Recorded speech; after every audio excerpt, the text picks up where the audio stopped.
আজ সকাল সকাল ব্রাশ করার পর হঠাৎ দেখলাম বাঁশ কাটা। সকাল সকাল ব্রাশ করার পর একেবারে হ্যান্ডসাম হয়ে চলে গেলাম বাজার, সেখানে কিছু চিকেন নিয়ে এলাম। চিকেনটা আনার পর আমার খিদের ঘরে একেবারে দ্বিগুণ বেড়ে গেছিল, তাই ঝটাঝট মাকে রান্না করতে বললাম। তবে অনেকজনা চিকেন রান্নার সাথে আবার পাইন খায়, আমিও চিকেন রান্নার সাথে একটা জিনিস খাই, সেটা তোমাদেরকে বলেই ফেলি, থামস আপ।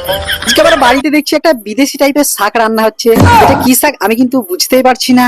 এখানে কিছু ভ্যানালা কাকু দেখি, তাদের মধ্যে একেবারে বাহুবলী ভর করে গেছে। আগ্নি ছিল একেবারে খোশ মেজাজে, সেই ছোটবেলাকার কিছু একটা রান্না করছিল। আমাকে দেখতে পেয়ে অনেকটা লজ্জা পেয়ে গেছে। হঠাৎই দেখলাম বাবা বাঁশ গাছে একজন বাঁদর মতো চেপে আছে। তবে এই ভাইটা আজকে প্রতিজ্ঞা করেছে বাঁশ গাছ পুরো কেটে একেবারে সাফ করে দেবে। বাঁশ যে বাঙালি জীবনে কতটা ইম্পর্টেন্ট সেটা একমাত্র বাঙালি ছাড়া আর কেউ বোঝেই না। এই ভাইটা প্রতিজ্ঞা করেছে এদের বংশধরা আর রাখাই যাবে না।